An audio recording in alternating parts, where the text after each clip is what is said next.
Herkese merhabalar.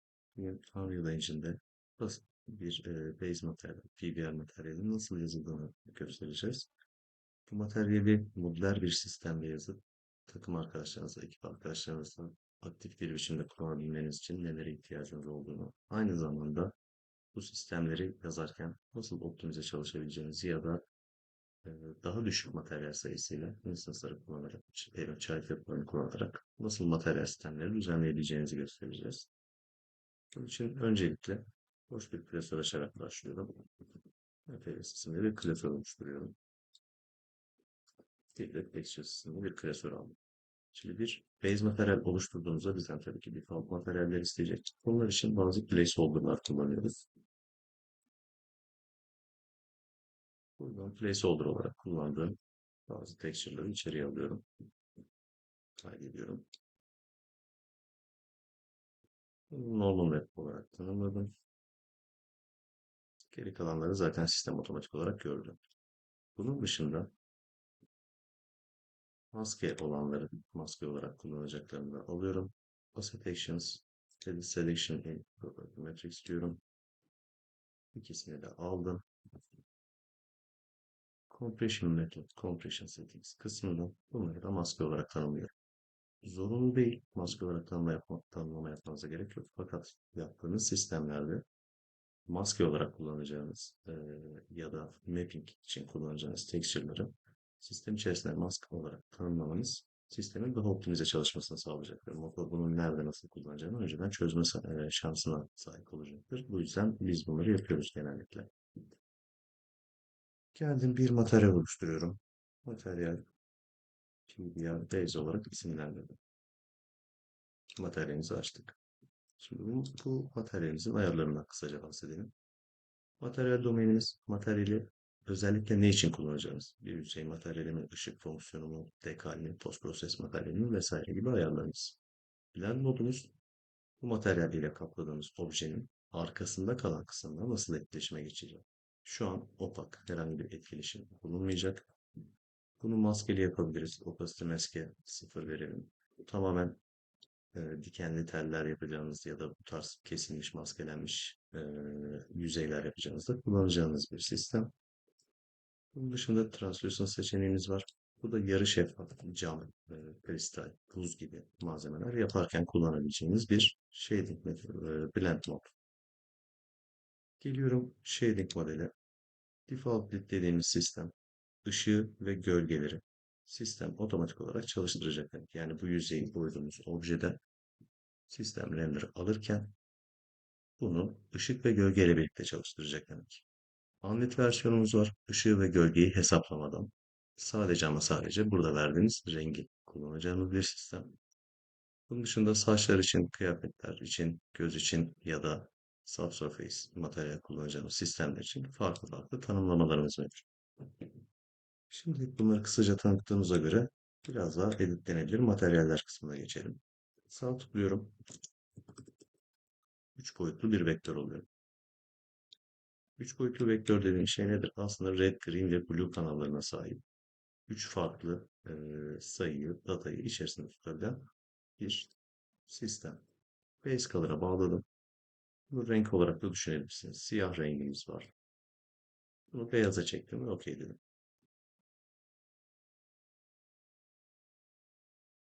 Gördüğünüz gibi artık beyaz bir materyalimiz var. Hemen basic objelerden bir şeyler alalım. Geldik. Burada sistemimiz içerisinde bir küre yerleştirdim. Şu şekilde bir kopyasını daha çıkaralım. Hatta bir kopya da yanına çıkaralım. 3 tane küremiz var. Yüzeye sürükleyip bıraktığımızda buradaki materyalin özelliklerini alıyor sistem görüldüğü gibi. Mesela buradaki rengi değiştirdik. Apply dedik. Artık kırmızı bir küremiz var. Tabii ki biz bunun her seferinde materyalden değiştirmek istemiyoruz. Hem bunun modüler bir sistem olması, çalışırken kolaylık sağlaması hem de farklı farklı materyallerle bütün sistemi doldurup sistemi yoracağımıza daha optimize base materyaller kullanarak, parent child yapılarını kullanarak çalıştırabilmek istiyoruz. Geldim color'ın üzerine convert to parameter diyorum. Artık bunu bir parametreye çevirdik. Color tint olarak isimlendirdim. Tekrardan bunu beyaza çekiyorum. Uyguladım. Peki bu bize ne sağlıyor? Bu materyalin bir instansını oluşturuyorum. Materyal instance 0, 0, 1 gibi. Kürenin üzerine sürükleyip bıraktım. Ctrl D ile duplicate ederek ikinci ve üçüncüsü için de oluşturdum. Gördüğünüz gibi burada artık 3 farklı materyal instansı var. Aslında bir materyalim var. Bu materyalin sadece parametrelerini değiştirdiğim child yapıları var. Hemen bunları açalım. Hepsini açıyorum. Birinci sphere'im için geldim. Vektör parametrelerim artık sağ tarafta yer alıyor. Ben bu color tint'i değiştirdiğimde birinci sphere için gördüğünüz gibi sadece birinci sphere'i etkiliyor. Geldim. Üçüncü için değişiklik yapmayın. Artık demek ki tek bir materyalle farklı renkleri, color değerlerini verebiliyor hale geldi. Buradaki label'ımızı da hemen kaydedelim. Bunun üzerinde gösterime devam edelim. Yine bir klasör açtım. Labels ismini showcase olarak isimlendirdim. Şimdi bizim için sadece color tabii ki yeterli olmayacaktır. Neler yapmamız gerekiyor? Mesela texture'ları kullanabilmemiz gerekiyor. T'ye basıp sol tıklıyorum. Texture sample almanın kısa yolu T tuşu. Getirdim base color'a birleştirdim. Direkt hata alıyoruz. Diyor ki bize default olarak herhangi bir input texture vermemişsin. Yani burada bir texture görünmüyor. Bunun için zaten placeholder'larımız vardı. Bir adet placeholder tanımlıyorum.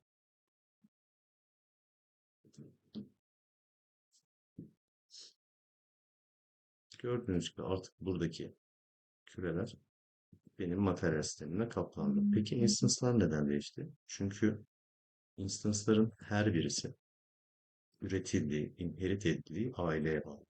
Bu ailede yapılan her değişiklik instance'ları da etkiliyor. Buraya geldik. Buradaki texture'ı da tabii ki bu şekilde kullanmak istemiyorum. Daha modüler bir hale getirmemiz lazım. Bir parametre oluşturuyorum. Texture'ı parametreye çeviriyorum. Buna da text after base color dedim. Bir base color texture'ım var. Apply diyorum. Geldim. Farklı farklı texture'lar verebiliyorum. Gördüğünüz gibi burada gelip herhangi bir texture tanımladığımda burada küreler için farklı texture'ları aktif olarak kullanabilir hale geldi. Ama bu sefer de rengi kaybettim. Şöyle bir kullanım yapabiliyoruz. M'ye basılı tutup sol tıklayarak bir multiply işlemi aldım. Aynısını sağ tıklayıp multiply yazarak da yapabilirsiniz. Getirdim ve bu ikisini bu şekilde birleştiriyorum. Bu bize ne sağlıyor? Texture'ların bildiğiniz gibi aslında bir matris düzeni var. Yani buradaki texture'ın her bir pikselinde 3 boyutlu bir vektör için data var. Red, green ve blue olarak. Bu değeri alıyor ve buradaki değerle çarpma işlemi yapıyor. Buradan gelen bütün değer ekranda da gördüğünüz gibi 1, 1, 1 olarak geliyor. Buradan gelen değer neyse birebir aynısını base color'a iletiyor şu an. Buradaki değerde değişiklik yapıldığı zaman buradaki değer üzerinde etki etmeye başlayacaktır. Geldim sphere üzerine. Color tint'i daha önceden vermiştik. Burada bir texture'ım var. Evet. Ama artık üzerine bir renk filtresi uygulayabilir hale geldi. Aynı şey bunlar için de çalışıyor. Checker'ım var. Ama üzerindeki rengi değiştirebiliyor. Şimdi gelelim ana materyalimize. Bizim base color'ımız için güzel bir sistem. Tamamdır. Fakat biz bunun üzerinde başka neler yapabiliriz? Mesela şunu yapma şansımız var. Sağ tıkladım. Desaturation modunu aldım. Birleştiriyorum. Sağ tıklayıp bir scalar parameter alıyorum. S'ye basılı tutup sol tıklayarak da aynı şekilde alabilirim. Scalar bir parametre yani tek boyutlu bir sayı değeri aldım. Buna da saturation dedim. Saturation olarak isimlendirdiğim bu değeri de saturation'a bağladığımda doğal olarak sistemin tersine çalışmaya başlayacak. O yüzden bir mantıkla işlem alıyorum ve buradan gelen datayı eksi 1 ile çarpıyorum. Kullanım tarafında daha sonra ekip arkadaşlarımız bu sistemleri kullanırken daha rahat çalışabilmeleri için. Pembe bir renk verdik buradaki siyah beyaz tekstürün üzerine. Gördüğünüz gibi bunun da satürasyonunu artırıp azaltabiliyor. Gerekirse buraya renkli bir tekstür verdiğini düşünelim. Mesela şuradakiler arasından şunu alalım. Color Tint'i kaldırdım. Böyle bir tekstürüm var. Bunda da aynı şekilde satürasyonu gerekirse azaltıp siyah beyaza çekebiliyorum ya da daha satüre hale gelmesini sağlayabiliyorum. Aslında modüler bir sistem çalıştırabilmek için bir parça daha esneklik kazanmış olduk. Bu kısmı base color olarak isimlendirdim. Şimdi sıkça kullanacağımız ana sistemlerden birine daha geçelim. Sağ tıklıyorum. Bir texture koordinat alıyorum. Texture koordinat nedir? Bildiğiniz gibi biz herhangi bir mesh'i sisteme aldığımız zaman bu mesh'in üzerinde texture'ın nasıl yerleşeceğini, materyalin nasıl gösterileceğini tanımlayabilmek adına UV açıyoruz. Açılmış olan bu UV'lerin üzerine bizim UV ayrıntımızın üzerine buradaki texture'ı sistem oturtuyor ve UV'de hangi poligonun üzerine hangi bölümü geliyorsa bu imajın onu görselleştirerek aslında bir render sistemi sağlıyor bize. Texture koordinatta bunları yönetebilmemizi sağlıyor. Getirdik UV kısmına bağlıyoruz. Gördüğünüz gibi U-tiling ve V-tiling'imiz 1. Şu anda sistemde herhangi bir modüler yapı bulunmuyor. O yüzden bir skalar parametre daha aldım. UV scale olarak isimlendiriyorum. Bunun default değerini 1 olarak verdim. Bir çarpma işlemi daha alıyorum. Buradan gelen değerim 2 boyutlu bir vektör. 1, 1 olarak geliyor. Bunu da UV'ye bağlıyorum. Apply dedim. Şimdi şuradaki kaplamama geliyorum. UV scale'i artırıp azaltarak gördüğünüz gibi burada bir değişiklik yapabiliyorum. Sadece yatayda yapabiliyorum gibi görünmesinin sebebi buradaki texture. Buraya geldim. İkinci küremdeyim. Bunun üzerinde UV'yi değiştiriyorum. UV scale'imi. Gördüğünüz gibi üzerindeki damalı desenin büyüyüp küçülmesini artık kontrol edebilir hale geldi.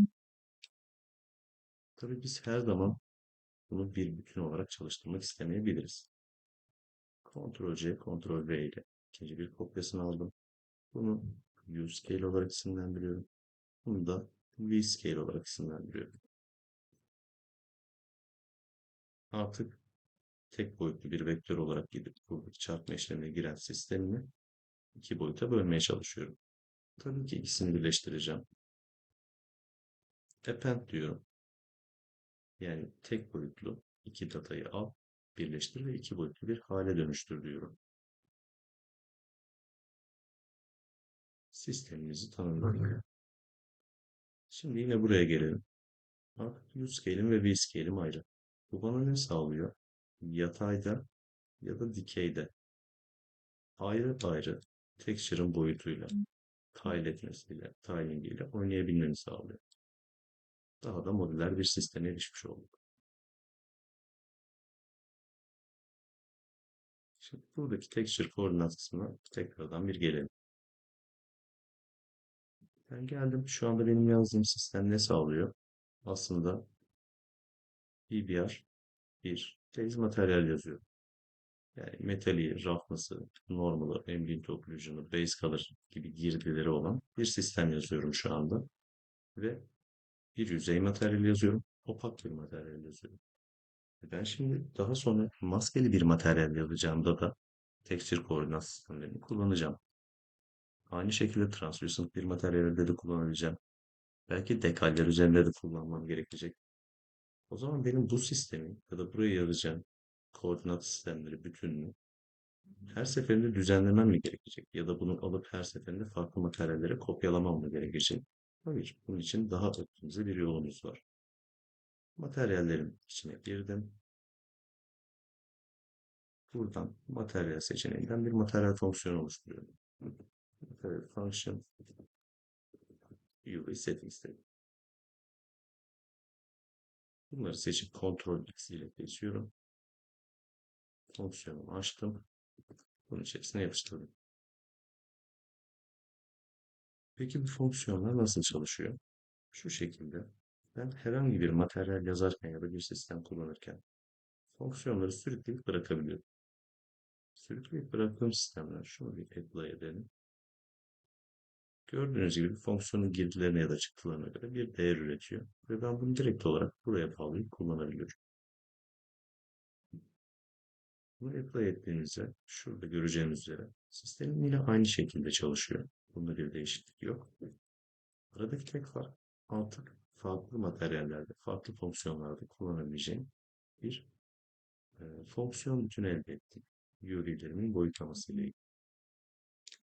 Şimdi gelelim buna daha fazla özellik ekleyelim. Kullanılabilecek sıkça kullandığımız özellikler. Öncelikle bir panel ekliyorum. Panel dediğimiz sistem nedir? Texture'ın gerektiği zaman da bizim istediğimiz şekilde pan etmesini, hareket etmesini sağlayan bir sistem. Buraya geldim çıktı kısmına. Output'larımın ismi result olarak görünüyor. Bunu UV olarak isimlendiriyorum. Panel kısmında neye ihtiyacımız var? Bir koordinat girdisi. Koordinat girdimiz burada. Bir zaman girdisine ihtiyacımız var. Bir de hız girdisine ihtiyacımız var. Sağ tıklayıp bir time zaman girdisi alıyorum. Ve bir de buraya iki boyutlu bir zaman girdisi vermem gerekiyor. Bunun için de speed x ve speed y olarak iki farklı skaler değer belirliyorum. Bunlara efendim diyorum. İki boyutlu bir hale getiriyorum ve birleştiriyorum. Default tanımlamalarım yani başlangıç değerlerim sıfır. Başlangıçta herhangi bir şekilde pan etmesini istemiyorum. İlerleyen dönemlerde istersen bu değişkenleri verebilirim. Sistemi onayladım ve buraya geldim. Yatayda ve dikeyde artık tilingimle oynayabilir haldeyim. Aynı zamanda yatayda ve dikeyde benim hızlarım da var. 0.5 diyelim. Artık gördüğünüz gibi yatayda bir pan hareketi sağlayabiliyorum. Negatif verdim diğer taraf hareket etmesini sağlayabiliyorum. Ya da aynı şekilde dikeyde de bu hareketi sağlayabiliyorum. Bana bir parça daha aslında esneklik kazandırmış oldu. Şimdi geldim. Yine sıkça kullandığımız bir kısım. Bir custom rotator ekliyorum. Ve ayarlarıma bakıyorum. Bir custom rotator için neler yapabiliyorum? Rotasyon merkezini belirleyebiliyorum. V2 yani iki boyutlu bir vektör girişine ihtiyacım var. Zaten üzerinde yazdığı gibi default değerim de 0.5'e 0.5. Yani şöyle bir tekstür üzerinden düşünelim. Yatayda ve dikeyde 0.5 tam ortası döndürme merkezi. Döndürme için bir açı belirleyebiliyorum. 0 ile 1 arasında çalışıyor. 0 iken 0 derece, 1 iken 360 derecelik bir dönüş sağlamış oluyor. Şimdi burada bazı ayarlar yapacağız. İki tane burada değişkene ihtiyacım var. Burada bir rotasyon derecesine ihtiyacım var. Bir tane değişken. Hadi bunları kompakt bir sistemde yazalım. 3'e basılı tutup sol tıkladım. 3 boyutlu bir vektör aldım. Parametreye çevirdim. 4 boyutlu hale geldi. Rotation settings dedim. Default değerlerim. Rotasyon merkezim 0.5'e 0.5 olarak default değer alacak. Rotation angle'ım 0. Sonuncusunda 0 olarak geliyor. Geldim. Red, green, blue ve alpha. Burada benim verdiğim sırayla bu değişkenler yer alıyor. Hemen bir append alıyorum. Append vektör. Red ve green'i birleştirdim. Yani ilk iki input'um rotation center olarak burada yer alıyor. Bir de rotasyon derecemiz var. Blue'yu da buradan veriyorum. Bir de bu sistemin kullanımına bakalım. Geldik. Global vektör parametrelerim arasında artık rotasyon ayarlarım var. Bana şunu sağlıyor. Blue'yu ben çevirdiğimde gördüğünüz gibi belli bir rotasyon yapabilmemi sağlıyor. Kare şeklinde bakalım. Böyle bir rotasyon sağlıyor. Tabii ki bu rotasyon şu an sol üstten sağlıyor gibi görünüyor. Sebebi yatayda ve dikeyde scale'e sahip olmamız. Bunları default değerine alıp gördüğünüz gibi tam ortadan döndürüyor. Red kanalını sıfırladım. Bu sefer yatayda yani dikeyde 0.5'ten yatayda 0 noktasında döndürme sağlıyor. Ya da tam sol üst köşeden döndürmesini istiyorsam onu da bu şekilde ayarlayabilir hale geldim. Tabii ki bunu 0 ile 1 arasında çalıştırmak ve istediğim açıyı ayarlamak zor. O zaman şöyle bir sistem yapalım. Ben buradan bir değer alıyorum. 0 ile 1 arasında scale ediyor ve buraya 360 derecelik bir virgül veriyor.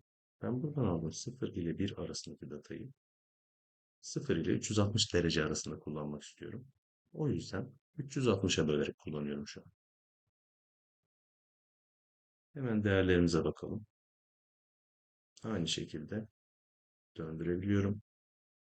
Şöyle sıfırlayalım. Tam ortadan döndürebiliyorum ama artık açıyla da kullanılabilir hale geldi.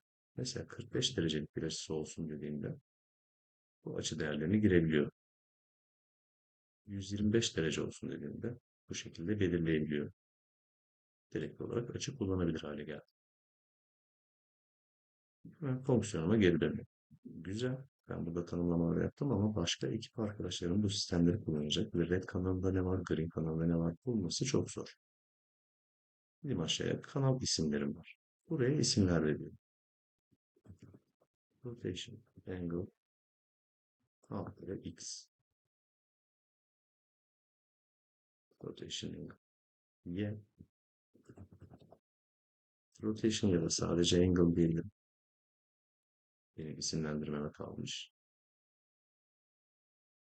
Tekrardan bakalım. Artık rotasyon ayarlarında red, green ve blue olarak değil, neyi temsil ediyorsa, ne işe yarıyorsa bu şekilde isimlendiriliyor. Hemen geldim. Buradaki UV settings kısmına. Şöyle bir sistem kuracağım. Burada da gördüğünüz gibi yatayda ve dikeyde scale'lerim ve x derecede hız girdilerim var kan için. Parametreyi çevirdim. Koordinat settings diye bir sistem oluşturdum. Default'u 1, 1, 0, 0. İniyorum aşağıya. Use scale, v scale, u speed ve v speed olarak isimlendirdim. Bak bu ayrı ayrı parametrelere ihtiyacım kalmadı.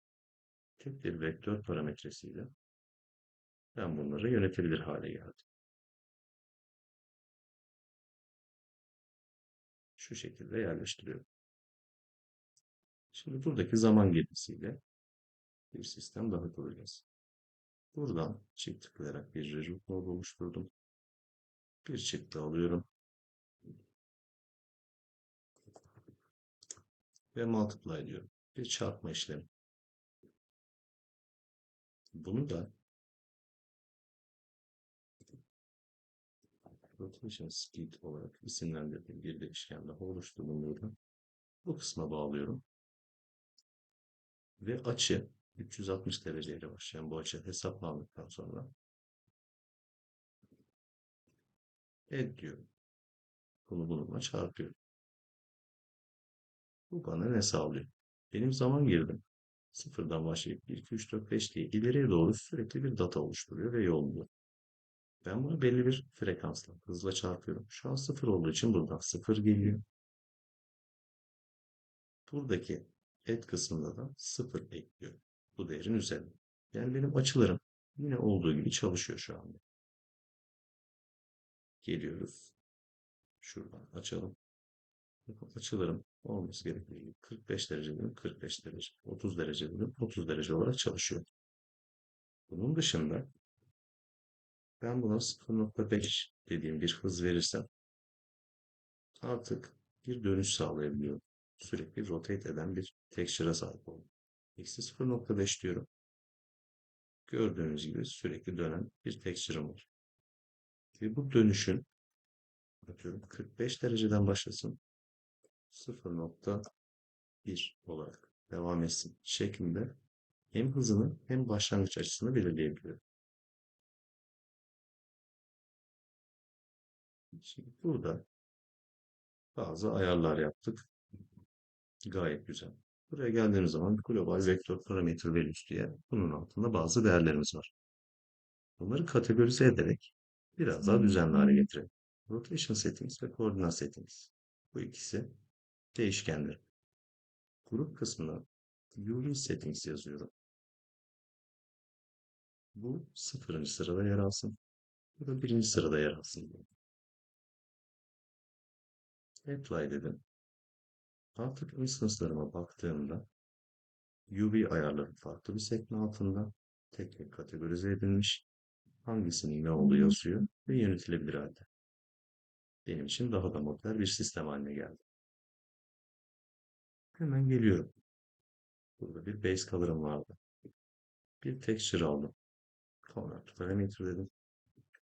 Text aldım. Metallic dedim. Metallic texture'ımı buradan alacağım. Bir texture daha alıyorum. Roughness olarak isimlendiriyorum. Bir tane daha aldım. Bunu da Ambient Occlusion olarak isimlendiriyorum. Bu texture'lar ne işe yarıyor? Zaten daha önceden biliyoruz. Metallic kanalıma, Roughness kanalıma ve Ambient Occlusion kanalıma bu texture'ları bağladım. Hepsini seçtim. Bunlar maske olarak çalışsın diye işaretledim. Ambient Occlusion'a T-Factory White Mask maske olarak tanımladım. Placeholder'a veriyorum. Roughness ve Metallic için de T-Factory Black Mask. Bu şekilde çalışmasını istiyorum. Ayrıca tabii ki base color'ımda yani ana dokumda bir değişiklik olduğunda bunların da texture koordinatı olarak bu değişiklikleri paylaşması gerekiyor. O yüzden UV settings'ten aldığım çıktıyı bunlara da verdim. Şimdi sistemimde şöyle bir durum oluştu. Benim bir texture'ım var. Bu texture için istersen base color'ını değiştirebiliyorum. Buradan başka bir texture vesaire seçebiliyorum. Bu çalışmayacaktır. Başka bir texture seçebiliyorum. Bu seçtiğim texture'da istersen bir metalik değeri verebiliyorum. Bir roughness texture verebiliyorum. Bir metalik texture verebiliyorum. Vesaire vesaire. Bunları düzenleyebilir hale geldim. Tabii ki ben bunları editlemek de isteyeceğim. Yani bir metalik texture verdim. Belki benim için çok fazla gelecek. Diyeceğim ki bu biraz daha azalsın. Daha az metalik bir görüntü istiyorum. Default değeri 1. Texture'da ne veriyorsa onu kullanırsın. Basit bir çarpma işlemiyle bunu sağlıyoruz. Daha şöyle yapalım. Bunu buraya taşıyalım. Sonra bağlayalım. Aynı şeyi Graphness ve Ambient Occlusion içinde yapıyorum. Buraya geldim. Bir Graphness diffuse oluşturdum. Default değerim 1. Bir çarpma işlemi veriyorum. Yine önce şuradan alırsak daha iyi olacak. Ambient Occlusion içinde gerekirse diffuse'unu artırabilmek, daha fazla sahnemde etkin olmasını sağlayabilmek istiyorum. Buna da direkt şöyle Ambient Occlusion diffuse diyeyim. Bir çarpma işlemi aldık. Bunu taşıdık. Sistemimizi bu şekilde çalıştırdık. Bu bize ne sağladı? Buraya bir texture verdim. Metalik ve roughness için dedim ki bunlar beyaz maskeyi kullansın.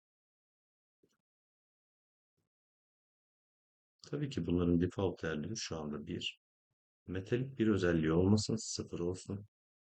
Roughness'ı da 0 olsun, 1 olsun ya da yüzeyin parlaklığı bu şekilde olsun gibi ekstra ayarlamalar yapabilir hale geldi.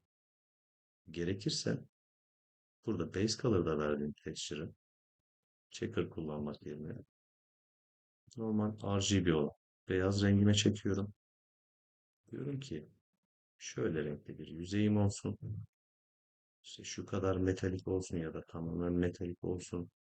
Roughness'ı 0 olsun ya da 1 olsun ya da arada bir değer olsun. Bunların hepsini ayrı ayrı düzenleyebilirim. Şimdi geldim bunların sistemine. Şu üçünü seçiyorum. Bunlara Occlusion Roughness metalik olarak bir grup belirledim. Aynı şekilde texture'larını da Occlusion Roughness metalik grubuna alıyorum. Texture'lar ikinci öncelikli olsun. Parametreleri üçüncü öncelikli olsun. Bunları da ayarladım. Şimdi en azından biraz daha düzenli bir sistem olacak. Geliyorum Occlusion Roughness metalik buradan. Occlusion Metallic Roughness, Occlusion Metallic Roughness olarak sıralanmış. Ve ben burada parametrelerini de texture'larını da istediğim gibi değiştirebilir hale geldim. Tabii ki bu bize yetmeyecektir. Bildiğiniz gibi komplak e, texture sistemleri kullanıyoruz. Yani Ambient Occlusion'ı, Roughness'ı, Metallic'i bir arada kullandığımız texture'larımız, texture sistemlerimiz var. Bunlar için de bir texture daha oluşturdum. Occlusion Roughness Metallic isimli bir texture verdim. Bunda default'u beyaz olabilir. Pardon, siyah olabilir. Çarpma işlemlerini biraz açığa aldım. Ctrl C, Ctrl V diyerek birer kopyasını daha çıkardım.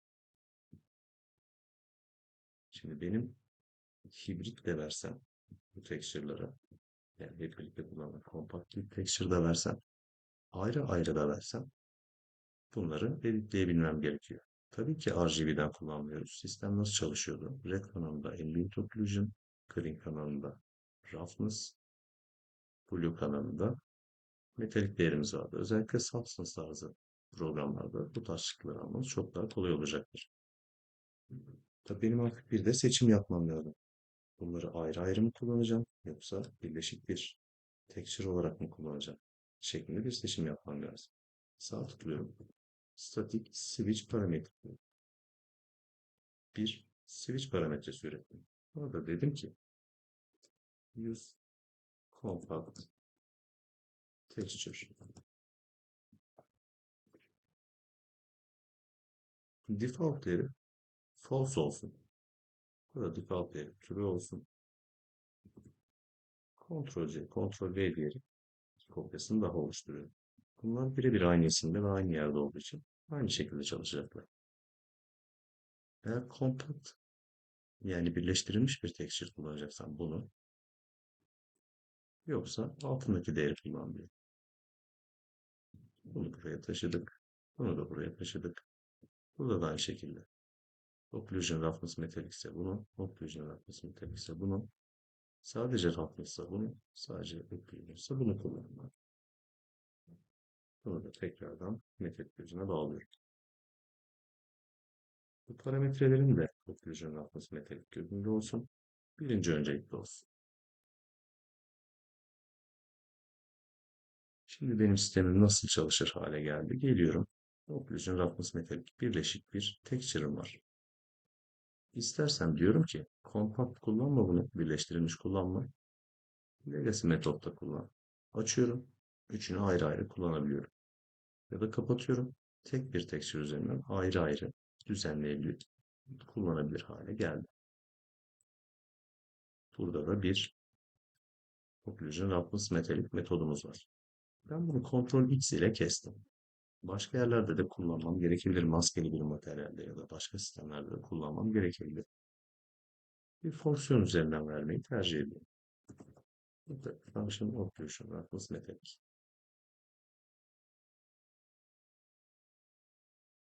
Ctrl V ile buraya yapıştırdım. Bir tane çıktım var. Ama diyorum ki metalik. Sıfırıncı sırada. Bir tane daha kopyasını oluşturdum. Roughness birinci sırada. Bir kopya daha oluşturdum.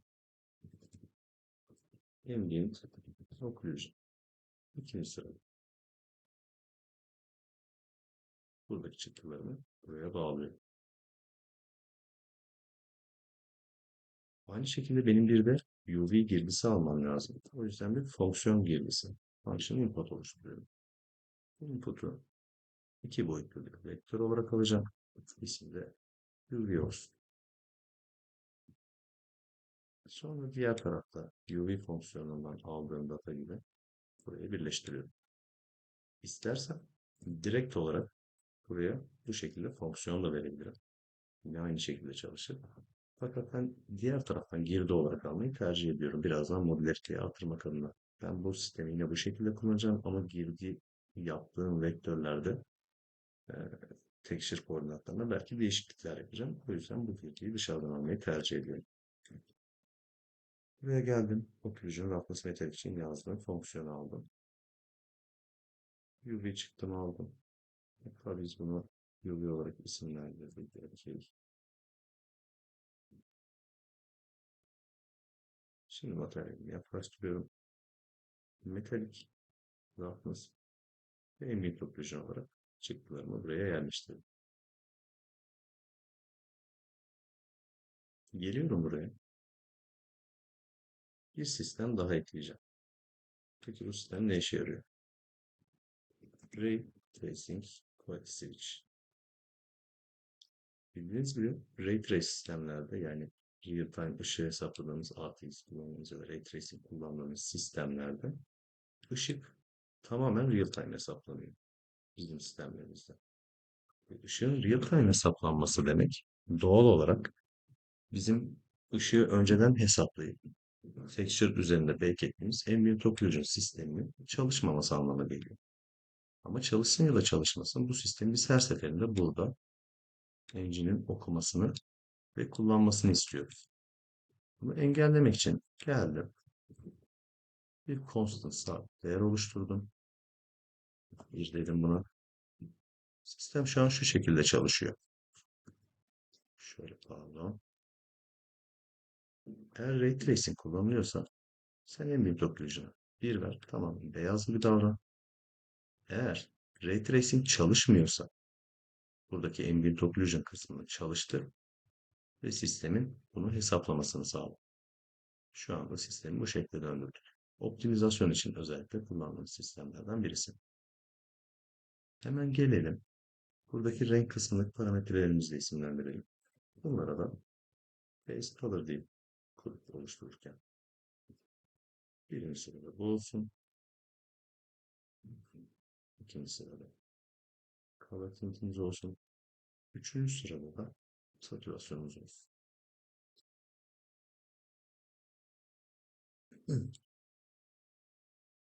Tekrardan buradaki değerlerimi açıyorum. Instance'ını. Base color ayarlarım burada. Occlusion roughness metric ayarlarım burada. UV ve koordinat ayarlarım burada. Hepsini ayrı ayrı vermiş olduk. Geldim aşağıya bir texture daha ekledim. Bunu da parametreyi çeviriyorum. Text alt ve normal diyor. Buna da normal placeholder. Bir normal texture verdim. Normal texture'ı editleyebilmek için flatten normal dediğimiz bir fonksiyonumuz var. Bize neyi sağlıyor? Bir skaler değer veriyoruz. Bir normal texture veriyoruz. Çıkan sonucu normal gözüne bağlıyoruz. Verdiğimiz skaler değeri artırıp azaltarak burada verdiğimiz normal texture'ındaki yüzeylerdeki pürüzleri istediğimiz gibi artırıp azaltabilir hale geliyoruz. Hatta direkt motorun bize sağladığı default normal alalım. Normal flatness bir skaler değer verelim. Base color dedik. Pardon base color değil. Normal diyeceğiz buna. Sen ikinci sıradasın. Sen de normal birinci sıradasın. Bunu buraya verdik. Normalde flatness'ımız 0. Maksimumda da 1 olmasını istiyoruz. Hatta ben bunu slider'ın minimumu -1, maksimumu 1 olsun şeklinde değiştiriyorum. Default değerimiz de 0. Geldik buradaki sphere'lara. Bakın hepsinde pürüzler oluştu. Default normal map'i verdiğimiz için. Normal gözüne geliyoruz. Burada texture istersek değiştirebiliyoruz. Farklı normal map'ler verebiliyoruz. Onun dışında istersek normal flatness'i artırıp bir yapıp burada gördüğünüz gibi tamamen pürüzsüz bir yüzey elde edebiliyoruz. Ya da bu şekilde eksi 1'e kaydırıp daha da pürüzlü olsun. Yani normalde olduğunun iki katı pürüzlü olsun şeklinde bir ayar yapabiliyoruz. Bunun tersini de yapabilmek istiyorum. Şöyle ki geldim maksimum bir. Bunu da 2'ye kadar artırıyorum maksimum değerini. Şimdi benim sistemim nasıl çalışıyordu? Buraya geldik. Normal flatness'ım sıfırdayken normal texture'dan ne alıyorsa pürüzler olarak yüzeyde bunu gösteriyor. Ben bunu azalttığımda eksi 1'e kadar şeklinde normal texture'dan aldığım iki katı pürüzlü bir yüzey gösteriyor. Artırıyorum. 1'e getiriyorum. 1 olduğunda yüzeyi tamamen düzleştiriyor. 1'in de üzerine çıktığımızda terse doğru bir pürüz oluşturuyor. Tabii ki bunu da şu anda iki katı oluşturmuyor. Onun için bunu 3 yapıyorum.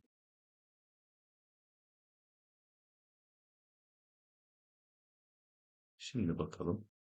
Benim default değerim nedir? 0. Negatife çektiğimde buradaki normal maple verilmiş şekilde pürüzleri daha da boostluyor, diffuse'luyor. 1'e geldiğinde sıfırlıyor. 3'e kadar giden değerde de tam tersine çeviriyor. Gördüğünüz gibi pürüzler tersine dönüyor. Artık normal map'lerle de oynayabilir bir hale geldik. Şimdi isterseniz şunu yapabiliyoruz. Bunu aldık, kestik. Başka yerlerde yine kullanabiliriz diye. Bunların hepsinde fonksiyon bazlı çalışabiliriz. Method function, face color dedim. Buraya yapıştırdım. Bir çıktı verdim. Çıktının ismi face color. Giriş kısmına yine bir input oluşturuyorum. İki boyutlu bir vektör diyorum ve UV olarak isimlendiriyorum. Buraya aldım. Şunu da yapalım hatta. Genellikle kullandığımız bir sistem daha. Geldim. Buraya bir opacity dedim. Eğer bir alternatifimiz, opacity metnimiz varsa bunu da buradan çıktı olarak verebiliyoruz. PBR base kısmına geldim. F'ye basıp sol tıkladım. Seçili olan fonksiyonu getirdi. Content browser'ımda seçili olan son yazdığım fonksiyonu. Opacity birinci sırada base color. Based color olarak yazmışız hatta. İkinci sırada. Hemen bunu da düzeltelim. Base color sıralama önceliği 0. Opacity sıralama önceliği 1. Buraya geldik. Base color'ımız yukarıda. Opak bir texture yaptığımız için şu an opacity kullanmıyoruz. Ama başka bir yerde aynı base color'ı kullanıp opacity gözünde kullanarak burada gördüğünüz opacity mask ya da opacity kısmında çıktılar verme şansımız oldu. Normal map'i de hemen bir fonksiyon içerisine alacağım.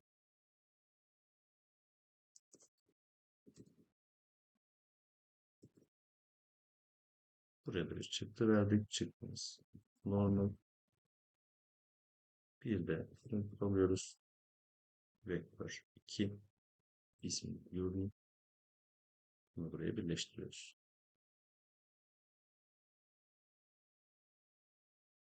Burada sistemimize geldik. Normalde da alıyoruz. UV'yi buradan alacaksın. Normalde buraya vereceksin diyor. Şimdi burada çok daha düzenli, tertipli bir halde materyalimizi yazmış olduk. Aynı zamanda fonksiyon bazlı çalıştığımız için farklı farklı yerlerde de bu sistemleri editleyebilir ve kullanabilir hale geldik. Bu sistemi böyle kullanmamız bir zorunluluk mudur? Değildir. Ama inanın bana daha büyük projelere girdiğinizde bu tarz kompakt sistemleri, bu tarz düzenli fonksiyon bazlı sistemleri kullanmak işinizi kolaylaştıracaktır. Burada gösterdiğim sistem bizim de yaptığımız birçok oyunda, kendi firmamızda ve projelerimizde kullandığımızın çok benzeri olan bir sistem. Bu sistemi de bu şekilde size tanıtmak istedim. En azından yapacağınız projelerde daha verimli çalışabilmeniz ya da materyal sistemlerini oluştururken neyin, nerede, nasıl çalıştığını görmüş olmanız için bir eğitim kaydı oluşturmak istedim. Umarım işinize yaramıştır. Bu eğitimle ilgili ya da sistemlerin kullanımı ile ilgili kafanıza takılan, aklınıza takılan bir sorunuz olursa bana istediğiniz zaman ulaşabilirsiniz. Bundan sonraki eğitimlerde, kayıtlarda görüşmek üzere.